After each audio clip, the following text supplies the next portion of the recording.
السلام علیکم ورحمۃ اللہ۔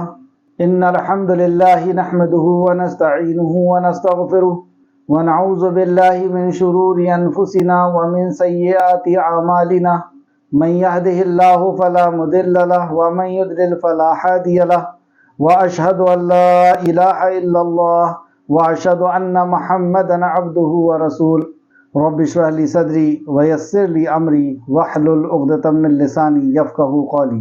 رب زدنی علما رب زدنی علما رب زدنی علما، آمین یا رب العالمین۔ ہر قسم کی تعریف اور شکر اللہ رب العزت کے لیے لائق اور زیبا ہے، جو ساری کائنات کا ایک و تنہا خالق، مالک، مربی اور منتظم ہے۔ درود و سلام ہو انبیاء اکرام پر، خصوصاً نبی مکرم رحمت للعالمین امام الانبیاء محمد صلی اللہ علیہ وسلم پر اور آپ کے اصحاب پر۔ معزز سامعین اکرام، سورہ انفال کی آیت نمبر 20 سے آج کلاس رہے گی۔ اللہ رب العزت سے دعا ہے کہ اللہ رب العزت ہمیں صحیح معنوں میں قرآن مقدس کو سمجھنے، اس پہ غور فکر کرنے، اس پہ ایمان لانے اور عمل کے ساتھ لوگوں تک پہنچانے کی توفیق عطا فرمائے۔ اعوذ باللہ من الشیطان الرجیم، اے اللہ ہم تیری پناہ میں آتے ہیں شیطان سے۔ بسم اللہ الرحمن الرحیم، اللہ کے نام سے جو رحمان اور رحیم ہے۔ لفظی ترجمے کے اوپر غور کریں۔ یا ایھا الذین آمنوا، اے وہ لوگوں جو ایمان لائے ہو، ایمان والوں سے خطاب۔ اطیعوا اللہ، اطاعت کرو اللہ کی، ورسولہ، اور اس کے رسول کی۔ وا آیا ہے، وا یعنی اور، پھر نہیں کہا اللہ نے، تو اطاعت، اپنی اطاعت کے ساتھ رسول اللہ صلی اللہ علیہ وسلم کی اطاعت کا حکم دیا۔ ولا، اور نہ، تولوا، تم منہ پھیرو، انہو، اس سے یعنی اطاعت سے تم منہ نہ پھیرو۔ وانتم، جبکہ تم، تسمعون، تم سن رہے ہو۔ ولا، اور نہ، تکونو، تم ہو جاؤ، کالذین، ان کی طرح جنہوں نے، قالو، کہا، سمعنا، سنا ہم نے، وہم، حالانکہ وہ، لا یسمعون، نہیں وہ سنتے۔ یہ منافقوں کے لیے بات کہی جا رہی ہے۔ انا، کہ وہ نبی کی اطاعت، نبی کی بات، آپ کے احکامات تو ایسے سنتے ہیں کہ جیسے کہ وہ فرم برداری کریں گے، اطاعت کریں گے، لیکن وہ اطاعت نہیں کرتے، یعنی کہ انہوں نے سنا ہی نہیں۔ آیت کو پھر سماعت فرمائیں۔ ولا، اور نہ، تکونو، تم ہو جاؤ، کالذین، ان کی طرح جنہوں نے، قالو، کہا، سمعنا، سنا ہم نے، وہم، حالانکہ وہ، لا یسمعون، نہیں وہ سنتے۔ انا، بے شک، شر، بدترین ہے، دوابی، جانور کے، جاندار، عند اللہ، اللہ کے نزدیک، وہ جاندار، عند اللہ، اللہ کے نزدیک، سم بکمن، وہ بہرے ہیں، بکمن، وہ گونگے ہیں، الذین، جو، لا یعقلون، نہیں وہ عقل سے کام لیتے۔ ولو، اور اگر، علم اللہ، جان لیتا اللہ، فیہم، ان میں، خیرا، کوئی بھلائی، لا اسمعہم، البتہ وہ سنا دیتا انہیں، یعنی انہیں توفیق دے دیتا، سنا دیتا انہیں۔ ولو، اور اگر، اسمعہم، وہ سنا دیتا انہیں، لتولوا، یقیناً وہ منہ پھیر لیتے۔ ولہم، اور وہی ہے، معرضون، اعراض کرنے والے، انکار کرنے والے۔ یا ایھا الذین آمنوا، اے وہ لوگوں جو ایمان لائے ہو، استجیبوا، قبول کر لو حکم، للہ، اللہ کا، وللرسول، اور رسول کا، اذا، جب، دعاکم، وہ پکارے تمہیں، لما، اس کے لیے جو، یحییکم، زندگی بخشتا ہے تمہیں، وعلموا، اور جان لو، ان اللہ، بے شک اللہ، وہ حائل ہو جاتا ہے، بین، درمیان، مرء، آدمی، وقلبہ، اور اس کے دل کے، آدمی اور اس کے دل کے درمیان اللہ حائل ہو جاتا ہے۔ وَأَنَّهُ، اور بے شک وہ، الیہ، طرف اس کے، تحشرون، تم اکٹھا کیے جاؤ گے۔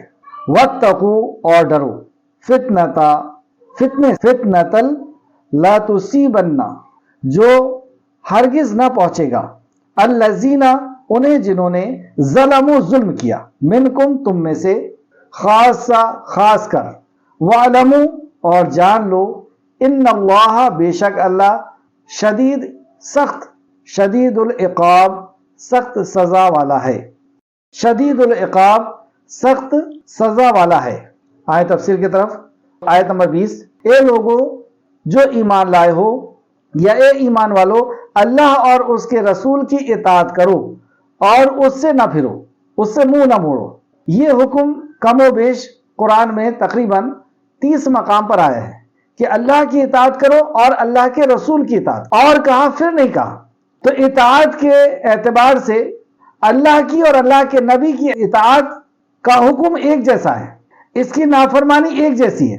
یعنی قرآن اور سنت، قرآن اور حدیث، سنت کہاں سے پتہ چلے گی؟ حدیث سے۔ تو قرآن اور حدیث پر عمل کرنا، اس کا اجر بھی ایک جیسا ہے اور گناہ بھی ایک جیسا ہے۔ ہاں، ثواب کے اعتبار سے قرآن کے ایک ایک لفظ کی ایک ایک نیکی اور ایک ایک نیکی 10 نیکی کے برابر ہے، اور حدیث کے لیے ثواب الگ ہے، لیکن عمل کے اعتبار سے، حکم کے اعتبار سے قرآن و حدیث کا حکم ایک جیسا ہے۔ اور قرآن پہ کما حق ہو، قرآن پہ عمل نہیں ہو سکتا جب تک ہم سنت کا سہارا نہ لیں، حدیث کا سہارا نہ لیں۔ حدیث کو بھی ہم بغیر قرآن کے نہیں سمجھ سکتے۔ تو اس لیے کہا اطاعت کرو اللہ کی اور اطاعت کرو رسول اللہ کی۔ اے ایمان والو اللہ اور اس کے رسول کی اطاعت کرو اور اس سے نہ پھرو، اس سے انکار نہ کرو، حالانکہ تم سن رہے ہو، تم جان رہے ہو، اور تم ان لوگوں کے مانند نہ ہو جاؤ جنہوں نے کہا ہم نے سن لیا حالانکہ وہ سنتے نہیں تھے۔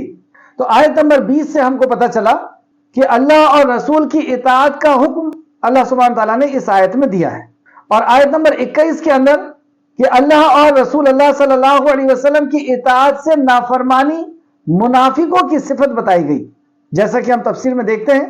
تفسیر ابن کثیر جلد نمبر 2 صفحہ نمبر 771، ابن اسحاق نے کہا ہے کہ اس سے مراد منافق ہیں، کیونکہ وہ ظاہر کرتے ہیں کہ انہوں نے احکام الہ کو سن لیا ہے اور قبول کر لیا ہے، حالانکہ وہ ایسا نہیں کرتے۔ تفسیر الطبری کے حوالے سے تفسیر ابن کثیر نے نقل کیا، تفسیر الطبری جلد نمبر 9 صفحہ نمبر 279 آیت نمبر 22، آیت نمبر 21 کو پھر سے سماعت فرمائیں کہ اطاعت نہ فرق کرنے والا شخص منافق ہے، اور تم ان لوگوں کے مانند نہ ہو جاؤ جنہوں نے کہا ہم نے سن لیا، یعنی وہ اتنے سکون و اطمینان سے حدیث کو، سنتوں کو سن رہے ہیں، سمجھ رہے ہیں، حالانکہ وہ سنتے نہیں۔ تو یہ منافق کی صفت ہے کہ وہ اللہ کے نبی کی، اللہ کی اطاعت و فرمانبرداری نہیں کرتا، اس کے قول اور فعل میں تضاد ہوتا ہے۔ آیت نمبر 22، بے شک اللہ کے نزدیک چلنے پھرنے والوں میں بدترین وہ بہرے گونگے، بہرے یعنی حق کو نہیں سن رہے، کان تو ہے وہ سن تو رہے لیکن حق کو نہیں سن رہے، اور گونگے ہیں، حق کو نہیں سمجھ رہے اس لیے وہ گونگے ہیں، اور عقل نہیں رکھتے، یہ اللہ کے نزدیک جانور سے بھی بدترین ہے۔ یعنی اللہ اور رسول کی اطاعت سے نافرمانی کرنے والے اللہ کے نزدیک جانور سے بھی بدتر ہیں، اور جانور گندگی کا جانور بھی ہوتا ہے۔ اللہ اور اللہ کے نبی کی نافرمانی کرنے والے ہیں، وہ اللہ کے نزدیک جانور میں بدترین جانور ہے۔ اس کی تفسیر سماعت فرمائے، تفسیر ابن کثیر جلد نمبر 2 صفحہ نمبر 772، جو عقل نہیں رکھتے یہ ساری مخلوق سے بدترین ہیں، کیونکہ ان کے سوا ہر مخلوق اللہ تعالیٰ کی اطاعت کرتی ہے، جس مقصد کے خاطر اسے پیدا کیا گیا ہے وہ اس مقصد کو پورا کر رہی ہے۔ یہ جانور سے بھی بدترین کیوں ہو گئے؟ کیونکہ جانور بھی اور جتنی بھی مخلوق ہے ایک مقصد کے لیے پیدا کی گئی ہے، اور وہ اپنے مقصد کو پورا کر رہے ہیں، اور وہ ساری کی ساری مخلوق اللہ رب العزت کی مطیع اور فرما بردار ہے۔ اس لیے یہاں فرمایا یہ ساری مخلوق میں بدترین ہے، کیونکہ ان کے سوا ہر مخلوق، یعنی اس شخص کے سوا ہر مخلوق اللہ تعالیٰ کی اطاعت گزار ہے، اللہ کے حکم کو پورا کرے، جس مقصد کے خاطر اللہ نے اسے پیدا کیا وہ مقصد کو پورا کرے۔ اور ان لوگوں کو اللہ تعالیٰ نے اپنی عبادت کے لیے پیدا کیا تھا، مگر انہوں نے کفر کو اختیار کیا۔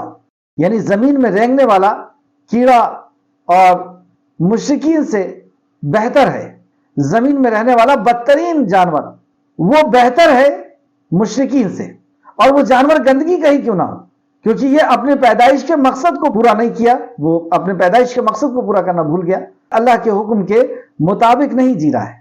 اور دوسرے مقام پر اللہ نے اس کو شر البریہ بھی کہا، سورہ بقرہ آیت نمبر 171 بھی دیکھیں، جو لوگ کافر ہیں ان کی مثال اس شخص کی سی ہے جو اس جانور کو پکارتا ہے، جو پکار اور آواز کے سوا کچھ نہیں سنتا۔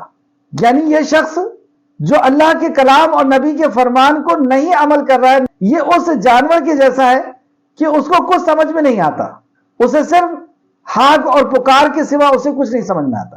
جانور کو آپ دیکھیں اسی طریقے سے ہاک اور پکارا جاتا ہے، ہاکا جاتا ہے، پکارا جاتا ہے، بس اسی بات کو وہ سمجھتا ہے اور دوسری بات نہیں سمجھتا۔ سورہ آراف آیت نمبر 179 میں اللہ فرماتا ہے یہ لوگ بالکل چوپایوں کی طرح یعنی جانوروں کی طرح ہیں، بلکہ ان سے بھی زیادہ بڑے ہوئے ہیں، جانور سے بھی زیادہ بڑے ہوئے ہیں، کیونکہ جانور تو اللہ کے حکم کے مطابق جی رہا ہے۔ یہی وہ لوگ ہیں جو غفلت میں پڑے ہوئے ہیں، یہی وہ لوگ ہیں جو غفلت میں پڑے ہوئے ہیں۔ تو آیت نمبر 22 کا خلاصہ، اللہ اور رسول کی اطاعت سے نافرمانی کرنے والا اللہ کے نزدیک جانور سے بھی بدتر ہے، اور جانوروں میں گندے جانور بھی ہوا کرتے ہیں۔ اللہ ہم سب کو اپنا مطیع اور فرمانبردار اور اپنے نبی کا مطیع اور فرمانبردار بنا دے، اور ایسی بدترین اور ذلت کی زندگی سے ہم سب کو محفوظ کر لے، آمین یا رب العالمین۔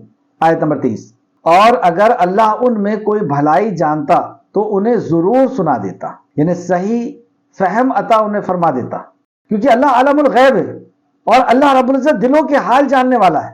تو اللہ نے فرمایا اور اگر اللہ ان میں کوئی بھلائی جانتا تو انہیں ضرور سنا دیتا۔ اگر وہ ہدایت کے حقدار ہوتے تو اللہ ہدایت دیتا انہیں، اور اگر وہ انہیں سنا دیتا تو بھی وہ ضرور پھرتے۔ اگر انہیں سنا بھی دیتا، انہیں یہ سمجھ میں بھی آ جاتا، تو وہ بعد میں جا کر کے اللہ کی ضرور نافرمانی کرتے، اللہ کے نبی کی نافرمانی کرتے، اور وہ اعراض کرنے والے ہیں، کیونکہ اللہ عالم الغیب وہ جانتا ہے کہ وہ اعراض کرنے والے ہیں، اسی لیے انہیں صحیح فہم سے اللہ سبحانہ تعالیٰ نے روک دیا۔ آیت نمبر 23 کو ایک بار پھر سے سماعت فرمائیں کہ اطاعت اور اللہ کے اور اللہ کے نبی کی اطاعت اور فرمانبرداری نہ کرنے کا انجام کیا ہے۔ اور اگر اللہ ان میں کوئی بھلائی جانتا تو انہیں ضرور سنا دیتا، اور اگر وہ انہیں سنا دیتا تو پھر وہ ضرور پھرتے، اور وہ اعراض کرنے والے تھے، انکار کرنے والے تھے۔ تو آیت نمبر 23 سے اندر ہم کو پتہ چلا کہ اللہ ان کی فطرت جانتا ہے، اس لیے انہیں فہم سے محروم کر دیا، ورنہ اللہ نے جیسا فرمایا کہ انہیں ضرور سنا دیتا۔ آیت نمبر 24، یا ایھا الذین آمنوا، پھر ایمان والوں سے خطاب ہے، اے ایمان والو تم اللہ اور رسول کی بات کو قبول کرو، یعنی اللہ اور اس کے رسول کی بات کو خوشی سے قبول کرو، اور جب وہ تمہیں اس امر کے لیے بلائیں، یعنی اللہ اور اللہ کے نبی تمہیں کسی بات کے لیے آرڈر دے، حکم دے، تو اسے فوراً مان لو۔ جب وہ تمہیں بلائے اس کی اطاعت کرو، یعنی فوراً مان لو۔ اور جو تمہیں زندگی بخشے گا، یعنی رسول اللہ صلی اللہ علیہ وسلم کی اطاعت، اللہ کی اطاعت، یہ زندگی کو محفوظ کرنے کا کے مترادف ہے۔ تو جو تمہیں زندگی بخشے گا، اور تم جان لو کہ یقیناً اللہ بندے اور اس کے دل کے درمیان حائل ہے، اور یہ بھی کہ تم اس کے طرف اکٹھا کیے جاؤ گے۔ اس آیت میں 4 اہم میسج۔ سب سے پہلا یہ کہ جب اللہ یا اللہ کے نبی کا تم کوئی فرمان سنو قرآن کے ذریعے، حدیث کے ذریعے، تو تم خوشی سے فوراً لبیک کہو۔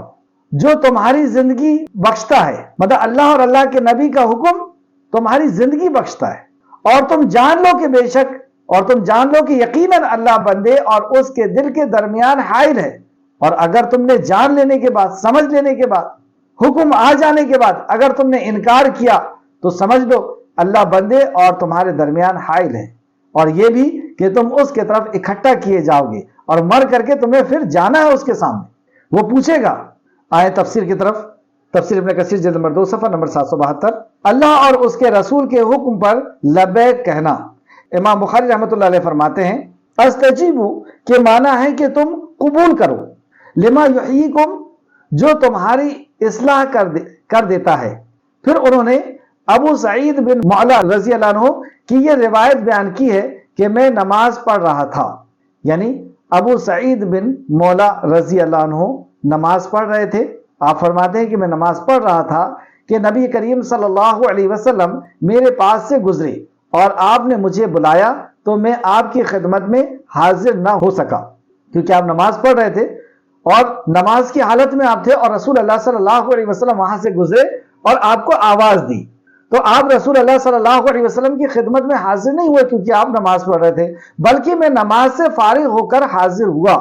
اب نماز سے جیسے فارغ ہوئے تو صحابی رسول نبی مکرم کی خدمت میں حاضر ہوئے، تو آپ نے فرمایا تم میرے پاس کیوں نہ آئے؟ تو ظاہر سی بات ہے آپ نے یہی کہا ہوگا کہ میں نماز میں تھا۔ تو رسول اللہ صلی اللہ علیہ وسلم نے فرمایا کہ تم میرے پاس کیوں نہ آئے؟ کیا اللہ تعالیٰ نے یہ نہیں فرمایا مومنو اللہ اور اس کے رسول کی بات کو قبول کرو جب وہ رسول تمہیں پکارے بلائے؟ تو کیا پتہ چلا کہ جیسی ہم نے کوئی رسول اللہ کی بات سنی ہے ہمیں فوراً اس پہ لبیک کہنا، جبکہ آپ نماز کی حالت میں رسول مکرم صلی اللہ علیہ وسلم نے اگر آواز دی ہے تو آپ کو جانا چاہیے تھا۔ یہ نبی کریم صلی اللہ علیہ وسلم فرما رہے ہیں۔ اس آیت کی تفسیر آپ دیکھیں۔ پھر آپ نے فرمایا مسجد سے نکلنے سے پہلے میں تمہیں قرآن مجید کی سب سے عظیم سورت سکھاؤں گا، اور جب آپ مسجد سے نکلنے لگے تو آپ نے فرمایا الحمدللہ رب العالمین 7 مثانی، اور وہ 7 آیتیں ہیں، تو یعنی وہ سورہ فاتحہ اور 7 آیتیں ہیں جو بار بار دہرائی جاتی ہیں۔ یہ قرآن کی سب سے عظیم آیت ہے جو نبی مکرم نے فرمایا۔ تو یہاں سے ہمیں پتہ چلا ہے بخاری شریف کی حدیث ہے، بخاری شریف حدیث نمبر 2647 اس سے پتہ چلا کہ جب نبی کریم صلی اللہ علیہ وسلم یا اللہ کا فرمان ہم سنیں تو فوراً ہمیں لبیک کہنا چاہیے۔ اور آگے دیکھیں، اور محمد بن اسحاق نے محمد بن جعفر بن زبیر سے اور انہوں نے عروہ بن زبیر رضی اللہ عنہ سے آیت کریمہ یا ایھا الذین آمنو یہی آیت کی تفسیر میں روایت کیا ہے کہ جب رسول اللہ صلی اللہ علیہ وسلم تمہیں اس لڑائی کی دعوت دی جس کے بدولت اللہ تعالیٰ نے تمہیں ذلت کے باعث عزت عطا فرمائی، کمزوری کے بعد طاقت و قوت سے سرفراز فرمایا، اور کمزور ناتوائی کی حالت میں اللہ تعالیٰ نے تمہیں تمہارے دشمن سے محفوظ رکھا، تو اس میں تم فوراً لبیک کہو۔ آگے دیکھیں، پھر اللہ سبحانہ تعالیٰ نے فرمایا اللہ انسان اور اس کے دل کے درمیان حائل ہو جاتا ہے۔ پہلے آپ نے حکم دیکھا کہ اللہ سبحانہ تعالیٰ نے فرمایا یا ایھا الذین آمنو، اے ایمان والو اطاعت کرو اللہ کی اور رسول اللہ صلی اللہ علیہ وسلم کی، یہی اسی میں تمہاری زندگی ہے۔ اور آگے اللہ سبحانہ تعالیٰ نے فرمایا کہ یاد رکھو اور تم جان لو کہ یقینا اللہ بندے اور اس کے دلوں کے درمیان حائل ہے۔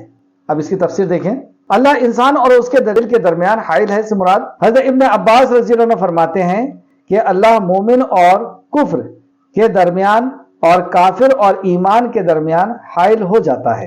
امام احمد نے حضرت انس بن مالک رضی اللہ عنہ کی روایت کو بیان کیا ہے کہ نبی کریم صلی اللہ علیہ وسلم کثرت سے یہ دعا پڑھا کرتے تھے، یا مقلب القلوب ثبت قلبی علی دینے کا، اے دلوں کو پھیرنے والے میرے دل کو اپنے دین پر ثابت قدم رکھ۔ ہم نے عرض کیا، صحابہ فرماتے ہیں ہم نے عرض کیا اے اللہ کے رسول، ہم آپ پر اور آپ جس دین کو لے کر آئے ہیں اس پر ایمان لائے ہیں، تو کیا آپ کو ہمارے بارے میں کوئی ڈر ہے؟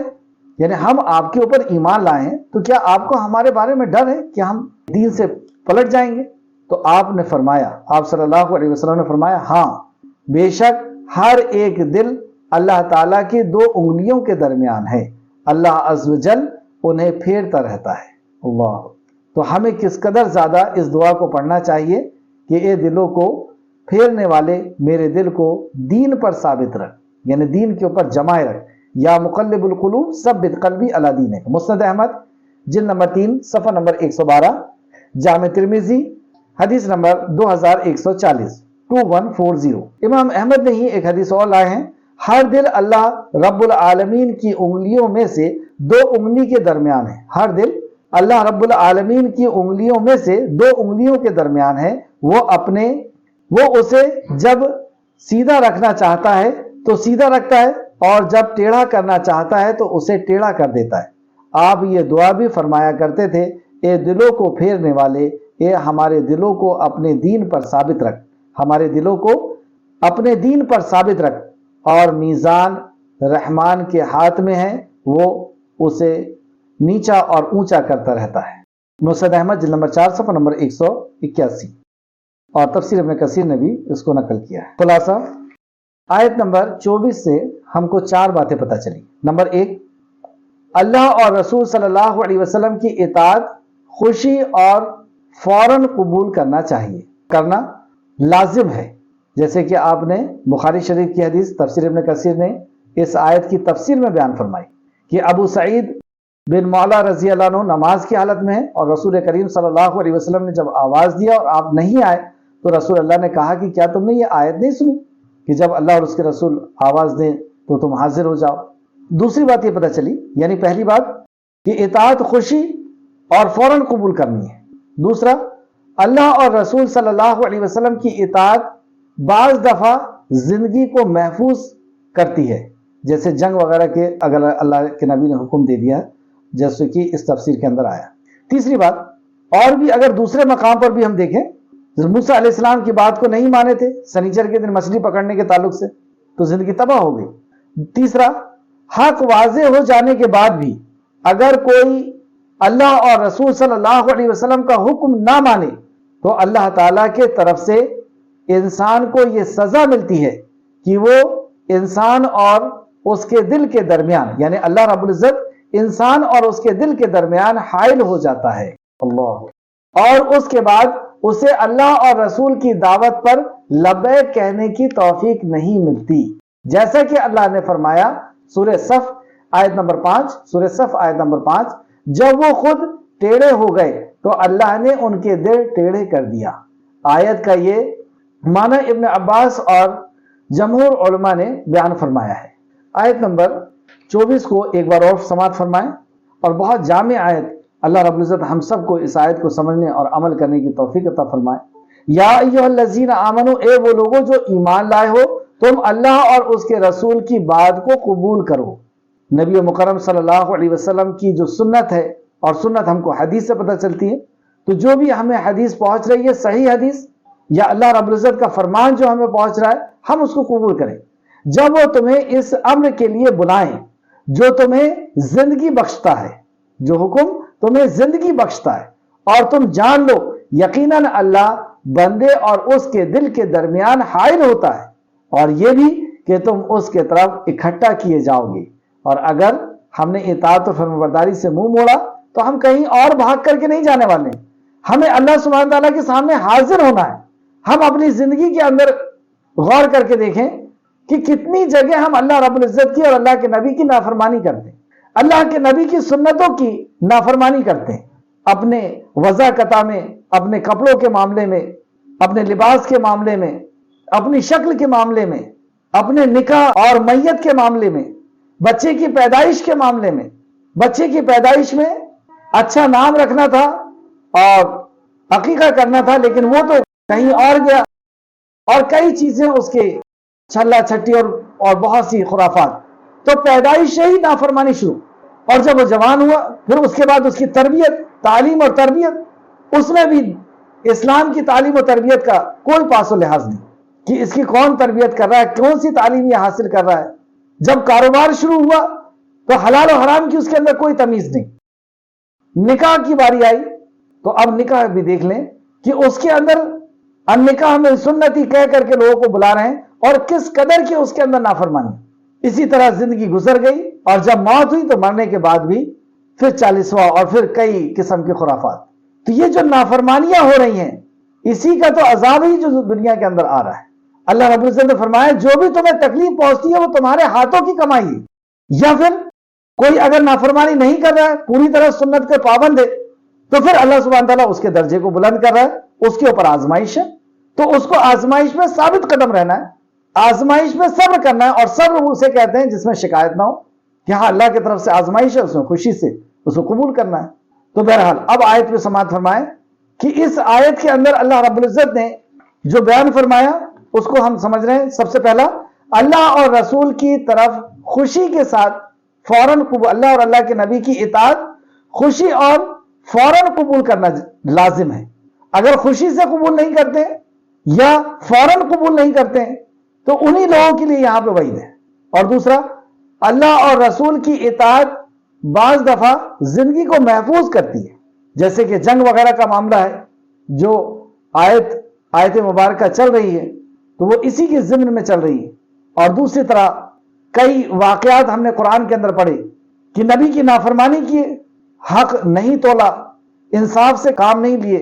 اللہ کے نبی کا حکم تھا کہ اس اونٹ کو نہیں مارنا، اللہ کے نبی کا حکم تھا کہ سنیچر کے دن مچھلی نہیں پکڑنا، بنی اسرائیل کے لیے، امت محمدیہ کے نہیں۔ تو ایسے کئی واقعات ہم پڑھ چکے ہیں کہ نبی کی نافرمانی کی اور اللہ کا عذاب آ گیا۔ تیسری بات، حق واضح ہو جانے کے بعد اللہ کے نبی کی اطاعت اور فرمانبرداری واضح ہو گئی کہ اس کام کو رسول اللہ نے اس طرح کیا تھا، یہ سنت ہے، تو حق واضح ہو جانے کے بعد بھی اگر کوئی اللہ اور رسول صلی اللہ علیہ وسلم کا حکم نہ مانے تو اللہ تعالیٰ کی طرف سے انسان کو یہ سزا ملتی ہے، اللہ تعالیٰ کی طرف سے انسان کو یہ سزا ملتی ہے کہ وہ یعنی اللہ سبحانہ تعالیٰ انسان اور اس کے دل کے درمیان حائل ہو جاتا ہے اور اس کے بعد اسے اللہ کی اور رسول کی دعوت پر لبیک کہنے کی توفیق نہیں ملتی، جیسا کہ اللہ سبحانہ تعالیٰ نے فرمایا سورہ صف آیت نمبر 5، جب وہ خود ٹیڑھے ہو گئے یعنی اطاعت و فرمانبرداری سے نافرمانی کے لیے، اور وہ جب ٹیڑھے ہو گئے تو اللہ نے ان کے دل ٹیڑھے کر دیے۔ آیت کے یہ معنی ابن عباس اور جمہور علماء نے بیان فرمایا ہے۔ تو اللہ رب العزت کہیں ایسا نہ ہو کہ ہمارے دل کو توفیق ہی چھین لے۔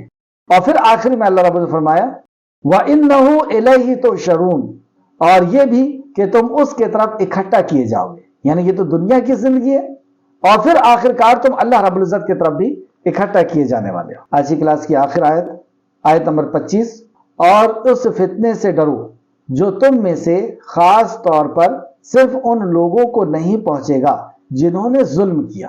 کیا ظلم کیا؟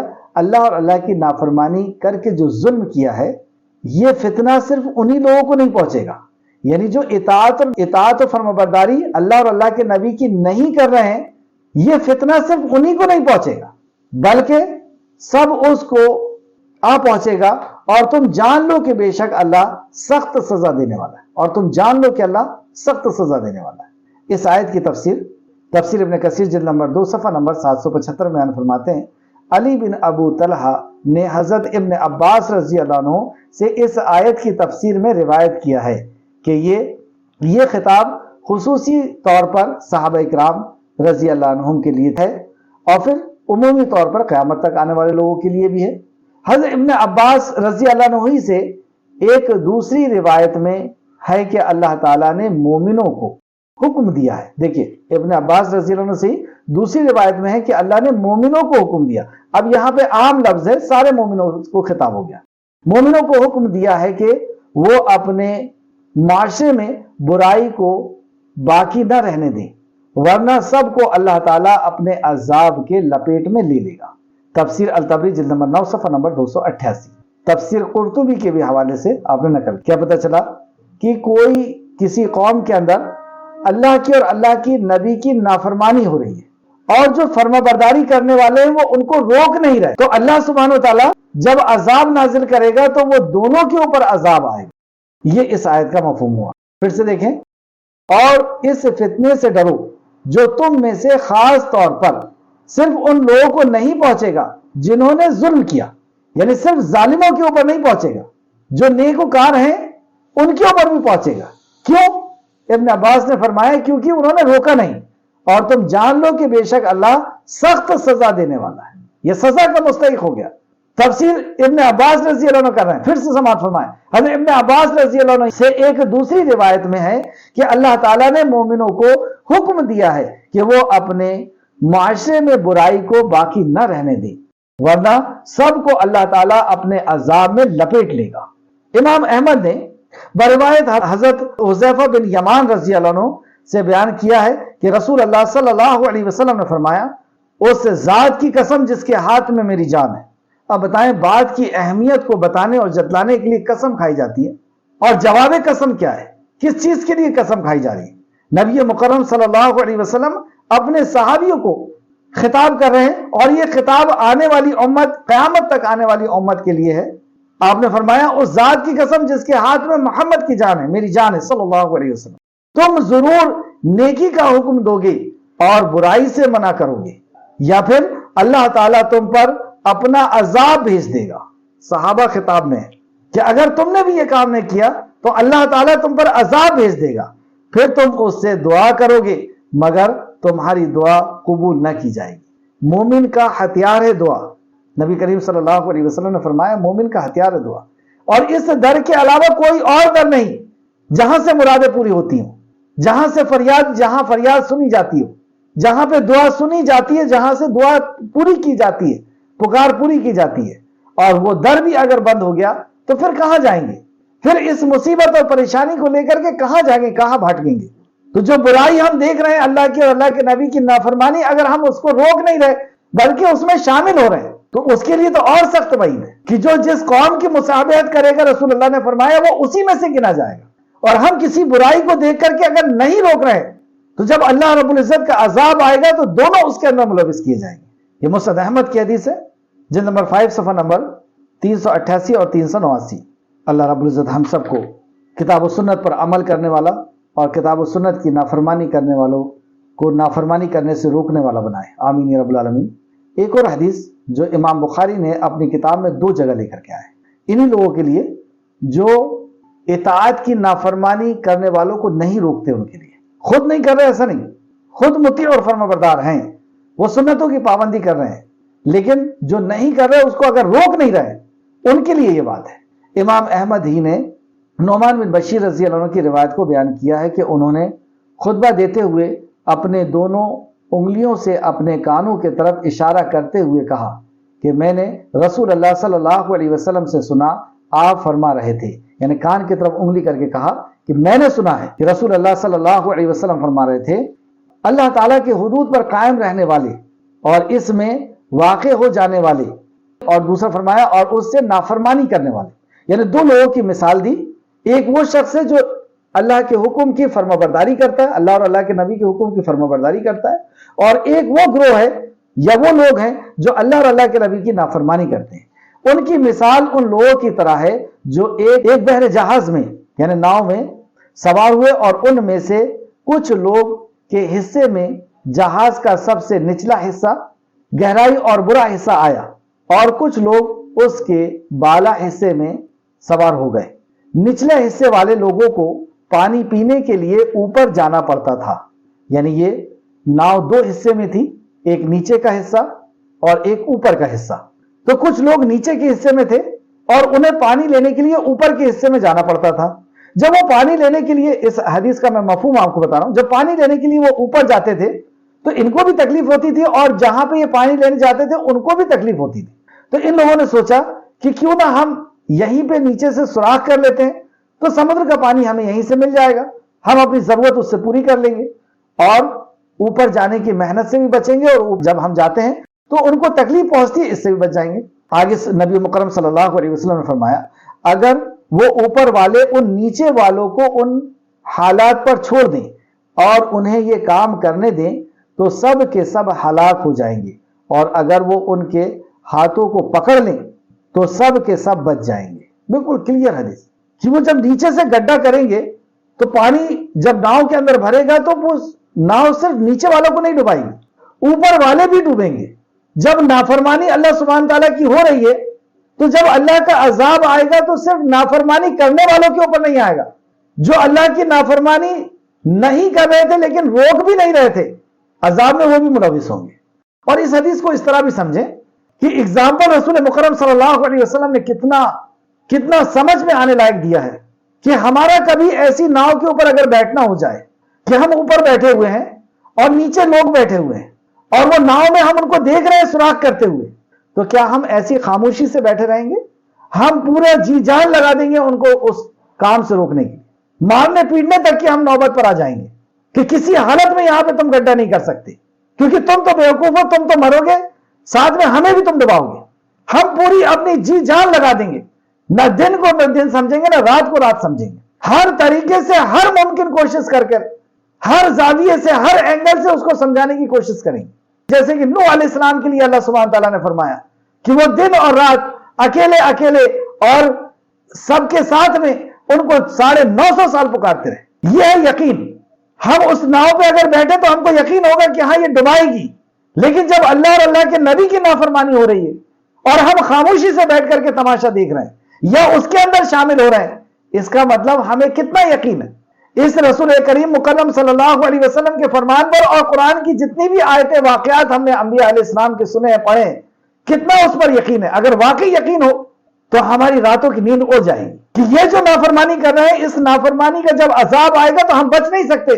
کس نے فرمایا؟ نبی مکرم رحمت للعالمین امام الانبیاء محمد صلی اللہ علیہ وسلم، جن کی باتیں جھوٹی کبھی نہیں ہو سکتی، کیونکہ آپ وہی کہتے ہیں جو وحی الہی ہوتی ہے۔ تو یہ خاموشی سے ہم جو بیٹھے ہوئے ہیں، یہ ہمارے ایمان کی ضعیفی بتا رہا ہے کہ کس قدر کمزور ہے۔ اللہ ہم سب کو برائی سے، لوگوں کو برائی کرتے ہوئے دیکھ کر کے ان کو روکنے کی توفیق عطا فرمائے۔ اس کے لیے سب سے پہلے تو یہ ہوگا کہ ہمیں علم حاصل کرنا ہوگا کہ سنت کیا ہے، اور پھر اس کے اوپر خود عمل کرنا ہوگا، اور تیسرا جو لوگ عمل کر رہے ہیں اس کے ساتھ ہم شامل نہ ہوں، اور پھر چوتھا کہ ہم اس کو اس برائی سے روکنے والے ہوں، تب ہم بچ سکتے ہیں، ورنہ کوئی شکل نہیں۔ بخاری شریف حدیث نمبر 2493، اور امام بخاری نے دوسرے مقام پر بھی اس کو لکھا 2686 2686، اور جامع ترمذی حدیث نمبر 2173 2173۔ ایک اور حدیث سماعت فرمائیں، امام احمد ہی نے حضرت ام سلمہ رضی اللہ عنہ کی روایت کو بیان کیا ہے کہ میں نے رسول اللہ صلی اللہ علیہ وسلم کو ارشاد فرماتے ہوئے سنا۔ ام سلمہ امہات المومنین فرماتی ہیں کہ میں نے رسول مکرم صلی اللہ علیہ وسلم کو فرماتے ہوئے سنا، جب میری امت میں گناہ عام ہو جائیں گے تو اللہ تعالیٰ سب کو اپنے عذاب کی گرفت میں لے لے گا۔ میں نے عرض کیا کہ اللہ کے رسول، کیا ان میں نیک لوگ بھی ہوں گے؟ فرمایا کیوں نہیں، کیونکہ ان لوگوں کے ساتھ، کہنے لگی ان لوگوں کے ساتھ کیا سلوک کیا جائے گا؟ فرمایا وہ بھی اسی عذاب میں مبتلا ہوں گے جس میں دوسرے لوگ مبتلا ہو گئے ہیں، لیکن پھر اللہ تعالیٰ کے مغفرت اور خوشنودی سے نوازے جائیں گے۔ مطلب یہاں پر تو وہ عذاب میں ملوث ہوں گے، لیکن اپنے عمل کے، ایک اور حدیث ہے عائشہ سے روایت ہے کہ جب مہدی علیہ السلام آئیں گے اور مہدی علیہ السلام کی خبر جب غیر ایمان والوں کو ملے گی تو وہ ان کے اوپر چڑھائی کرنے کے لیے بیدہ مقام پہ رکیں گے، اور جس مقام پہ وہ رکیں گے اللہ رب العزت کی قدرت سے، اللہ کے حکم سے وہ مقام دھس جائے گا۔ آپ نے فرمایا پہلے سامنے کا مقام دھسے گا اور پھر پیچھے کا مقام سامنے کے مقام کو دھسا دے گا، یعنی وہ زمین پہلے سامنے کی پلٹے گی اور پھر پیچھے کی سامنے کو پلٹا دے گی۔ تو عائشہ صدیقہ رضی اللہ عنہ نے اس حدیث کو سن کر کے کہا کہ یا رسول اللہ، وہاں پر تو اس مقام پر، اس بازار میں تو اچھے لوگ بھی ہوں گے، یعنی وہ لوگ بھی ہوں گے جو مہندی کے اوپر اٹیک کرنے کے لیے آ رہے ہیں، مسلمانوں کے اوپر اٹیک کرنے کے لیے آ رہے ہیں، لیکن وہ لوگ بھی تو ہوں گے جو اس نیت سے وہاں پر نہیں تھے۔ تو آپ صلی اللہ علیہ وسلم نے فرمایا کہ اس وقت تو وہ بھی دھسیں گے، لیکن پھر اپنے اعمال کے مطابق اٹھائے جائیں گے، اپنی نیت کے مطابق اٹھائے جائیں گے، وہاں نیت کی بھی فضیلت۔ تو یہاں پہ فرمایا کہ وہ عذاب میں تو ملوث ہوں گے، لیکن پھر اپنے عمل کے مطابق ان کو اٹھا لیا جائے گا۔ مسند احمد جلد نمبر 6 صفحہ نمبر 304۔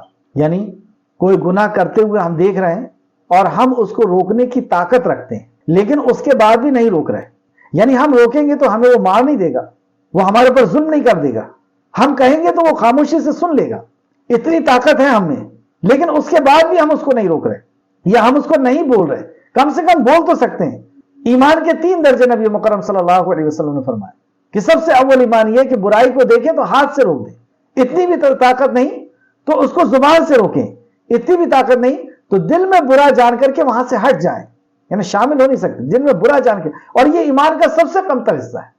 تو فرمایا جس قوم میں گناہ اور برائی کے کام کیے جاتے ہوں اور وہاں پہ روکنے کی طاقت ہے لیکن وہ نہیں روکتا، تو وہ اس وقت تک نہیں مرے گا جب تک وہ عذاب کا مزہ نہ چکھے، تو وہ عذاب کی گرفت میں اسے لے لیا جائے گا۔ یہ مسند احمد جلد نمبر 4 صفحہ نمبر 364 میں، اور سنن ابن ماجہ حدیث نمبر 4009، سنن ابن ماجہ 4009۔ تو اس آیت سے ہمیں پتہ چلا کہ اللہ اور رسول کی نافرمانی ہو رہی ہو تو مومن انہیں نافرمانی سے روکے، ورنہ عذاب میں اسے بھی ملوث ہونا ہوگا، عذاب میں وہ بھی گرفتار ہوگا۔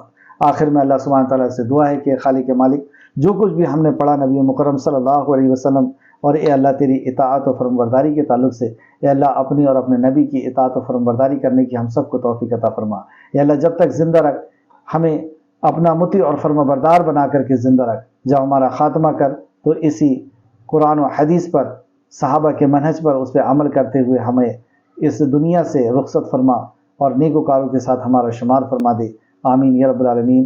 اللہم صلی علی محمد وعلی آل محمد کما صلیت علی ابراہیم وعلی آل ابراہیم انک حمید مجید۔ اللہم بارک علی محمد وعلی آل محمد کما بارکت علی ابراہیم وعلی آل ابراہیم انک حمید مجید۔ آمین یا رب العالمین۔ السلام علیکم ورحمۃ اللہ وبرکاتہ۔